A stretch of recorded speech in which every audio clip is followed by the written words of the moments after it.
Bismillahirrahmanirrahim. Assalamualaikum warahmatullahi wabarakatuh. Alhamdulillah, wassalatu wassalamu ala rasulillah wa ala alihi wa sahbihi wa mawalah. Amma ba'du, langsung saja. Perkenalkan, nama saya Dimas Safyar dengan NPM 24311052 dari kelas SI 24DX. Baiklah, pada kesempatan kali ini saya akan menjelaskan materi tentang nazar. Pengertian nazar. Nazar adalah janji seorang muslim kepada dirinya sendiri sebagai ketaatan kepada Allah yang sebenarnya juga layak dilakukannya tanpa ada nazar. Contoh, seperti mengatakan, untuk Allah aku akan puasa 1 hari atau aku akan sholat 2 rakaat. Kemudian ada hukum nazar. Hukum nazar dibagi menjadi 3. Yang pertama ada boleh atau mubah, yang kedua ada makruh, dan yang terakhir ada haram. Hukum nazar yang pertama adalah boleh atau mubah. Nazar yang tidak terikat apapun yang dimaksudkan untuk ketaatan kepada Allah adalah boleh, seperti nazar puasa, sholat, atau sedekah, dan nazar ini wajib untuk dipenuhi. Kemudian yang kedua ada makruh. Hukum nazar yang terikat dengan sesuatu adalah makruh, seperti mengatakan, jika Allah menyembuhkan aku dari penyakitku, maka aku akan berpuasa begini atau bersedekah dengan ini.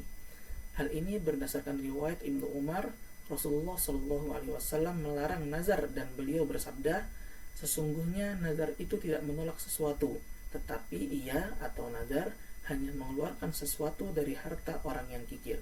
Muttafaqun alaih. Al-Bukhari 6608, Muslim 1639.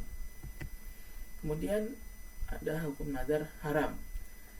Nazar tidak diperbolehkan atau haram dilakukan jika dimaksudkan untuk selain Allah Ta'ala, seperti nazar untuk kuburan para wali atau arwah-arwah orang-orang solih, seperti mengatakan, wahai tuanku fulan, jika Allah menyembuhkanku dari penyakitku, aku akan menyembelih sesuatu di atas kuburanmu atau bersedekah kepadamu dengan sesuatu. Karena tindakan itu merupakan ibadah kepada selain Allah dan itu termasuk syirik yang diharamkan Allah sebagaimana disebutkan dalam firman-Nya, wa'budullaha wa la tusyriku bihi syai'a, yang artinya sembahlah Allah dan janganlah kamu mempersekutukannya dengan sesuatu pun. Quran surat An-Nisa ayat 36. Kemudian ada macam-macam nazar.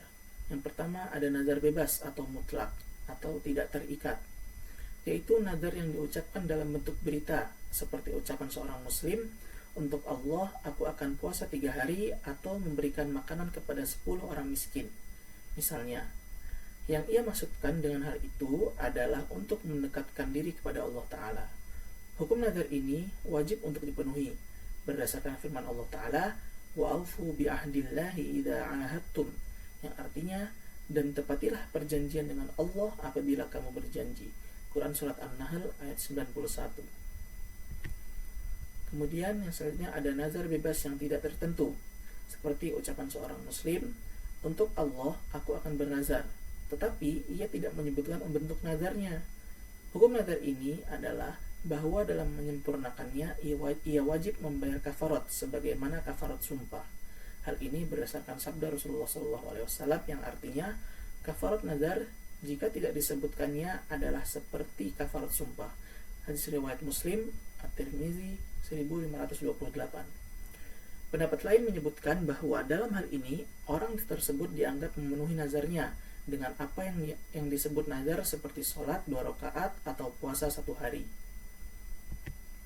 Kemudian selanjutnya ada nazar yang terikat dengan perbuatan pencipta atau Allah, yaitu nazar yang diucapkan dalam bentuk ucapan bersyarat, seperti ungkapan seorang muslim, jika Allah menyembuhkan penyakitku atau memulangkanku dari kepergianku, maka aku akan memberikan makanan sedemikian kepada orang miskin atau berpuasa sekian hari. Hukum nazar ini adalah makruh. Namun demikian, nazar tersebut wajib dilaksanakan jika Allah mentakdirkan hajat atau keinginannya terkabul. Ia wajib mengerjakan perbuatan yang telah disebutkannya yang merupakan ibadah tersebut. Hal ini berdasarkan sabda Rasulullah SAW, man nadara an yuti Allah falyuti'ahu, yang artinya orang yang bernazar akan menaati Allah, maka ia wajib menaatinya. Hadis riwayat Al-Bukhari 6696. Tetapi jika Allah tidak meluluskan hajatnya, maka ia tidak wajib untuk melaksanakannya. Kemudian yang selanjutnya ada nazar yang terikat oleh perbuatan makhluk. Ini adalah nazar lajaj, seperti ucapan, aku akan berpuasa jika aku mengerjakan begini dan begitu, atau terjadi ini dan itu, atau aku akan menyedekahkan sekian dari hartaku jika kamu melakukan sesuatu. Hukum nazar ini boleh memilih antara melaksanakannya atau kafarat sumpah jika ia mengingkari apa yang ia syaratkan untuk melakukan nazar tersebut. Berdasarkan sabda Rasulullah SAW, la nadhra fi ghadabin wa kafaratuhu kafaratu yamin, yang artinya tidak ada nazar dalam kemarahan, kafaratnya adalah kafarat sumpah. Hadis riwayat Sa'id dalam kitab sunannya. Karena nazar demikian acap kali terjadi pada saat marah, dan maksud orang yang mengucapkannya sesungguhnya ingin melarang lawan bicaranya mengerjakan sesuatu atau meninggalkannya.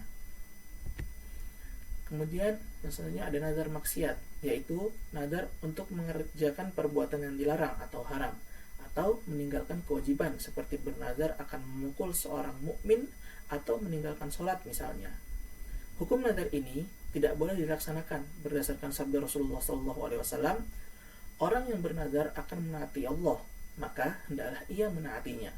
Dan orang yang bernazar akan berbuat maksiat terhadapnya, ia tidak boleh bermaksiat terhadapnya. Hadis riwayat Ahmad 23.555, At-Tirmidzi 1.526, Ibnu Majah 2.126, Abu Dawud 3.289, dan An-Nasai 3.806.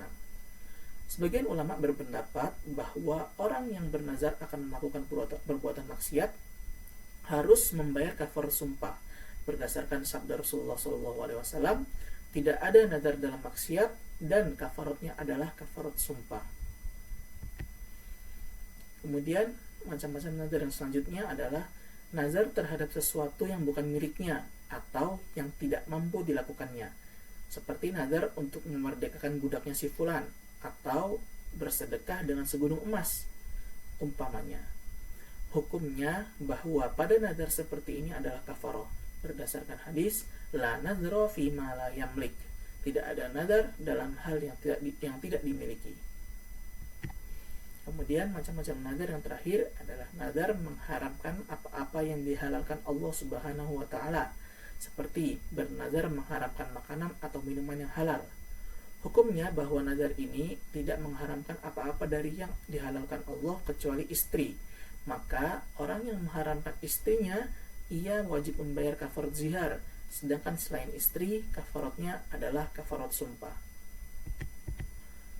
Kemudian ada catatan, orang yang bernazar dengan seluruh hartanya, ia harus mengeluarkan sepertiga darinya jika nazarnya termasuk nazar bebas atau tidak terikat. Jika nazarnya adalah nazar lajaj, maka cukuplah baginya kafarat sumpah saja. Kemudian, orang yang bernazar untuk menaati Allah, kemudian ia meninggal dunia, maka walinya harus melaksanakannya untuk mewakilinya. Hal ini sebagaimana disebutkan dalam riwayat sahih bahwa seorang wanita berkata kepada Ibnu Umar bahwa ibunya bernazar untuk sholat di Masjid Quba. Kemudian ibunya wafat. Maka beliau memerintahkan kepada wanita itu agar melakukan sholat di Masjid Quba atas nama ibunya. Baiklah, sekian materi tentang nazar yang dapat saya sampaikan. Semoga bermanfaat bagi kita semua. Kurang dan lebihnya saya mohon maaf. Kepada Allah saya mohon ampun. Wabillahi taufiq wal hidayah. Wassalamualaikum warahmatullahi wabarakatuh.